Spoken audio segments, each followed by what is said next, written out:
So our generation has to find our own approach to addressing reconciliation and implementing it in our daily lives as Indigenous people and non-Indigenous people and newcomers who are coming in this generation and settlers who have been here for a generation or two.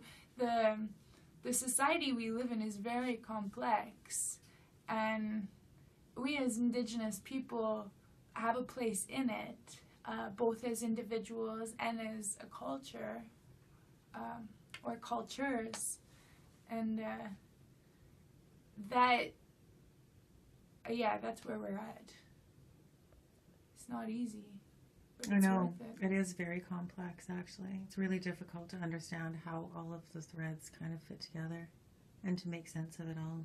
Mm-hmm. Especially considering that we've been given the wrong information to be able to make sense of something the way that we see it.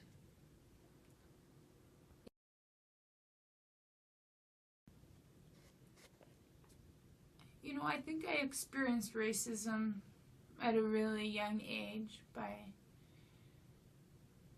accessing information to learning about my culture in my community,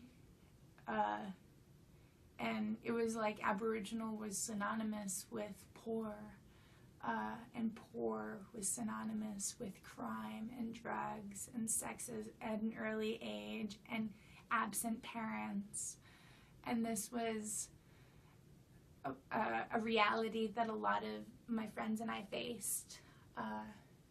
We didn't understand what the culture was about, or how to be Indian, or how to be Métis.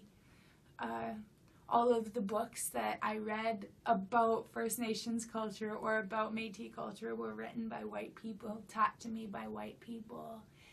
And I didn't even have access to books by Indigenous people about Indigenous history and theory and practices and way of living and worldview until I got to university.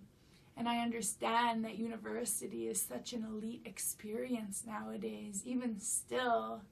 And now that I'm in university, I experience racism in the classroom where I can get ostracized for speaking out, and I'm looked at as being angry or being radical when really I'm just doing what's right.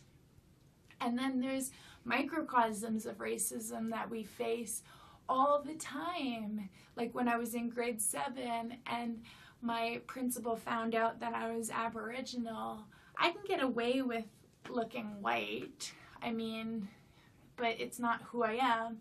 And when she found out I was Aboriginal, she asked me every day for the rest of the time I was at that school if I was hungry, if I needed a sandwich, if I'm being taken care of. Even this week, I went shopping to buy makeup and I couldn't find the makeup fast enough, I guess, because the lady kept following me as if she was arranging the makeup beside me and then arranging the next makeup beside me, not once asking me if I needed any help. These are microcosms that build up, and we don't forget about it. I witnessed racism. I witnessed racism in our classroom, in the coffee shop, where some people think it's just okay to make jokes about how Indians still get everything for free, but it's not okay to joke about stuff like that because it's not true.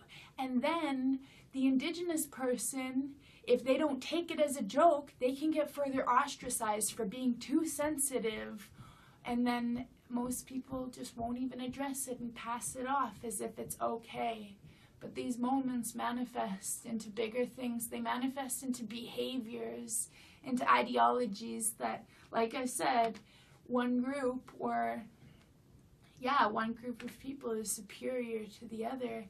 And sometimes we as Indigenous people perpetuate this type of behavior as well.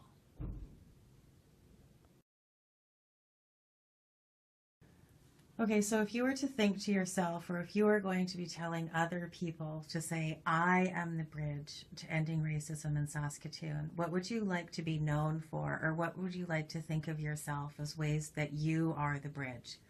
Or I am the bridge to ending racism in Saskatoon?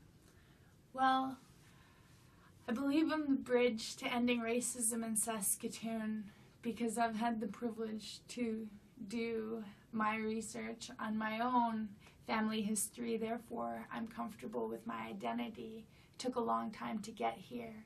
I can recognize part of my roots coming from Picard, France in 1653, but I can also recognize my roots of my great-grandpa, Paul Desain, who was half-blind, who lived on an island, who lived off the land on the island. My ancestors are both settlers and indigenous to this land. And that identity that I hold allows me to empathize with both experiences. And through that, I am able to recognize what it means to have a homeland, to lose a homeland, and to make a new home in an urban setting such as Saskatoon. We all come from somewhere, and that's really important to recognize, but we all have to contribute to creating this community together, and that's really important to me that I'm a part of it.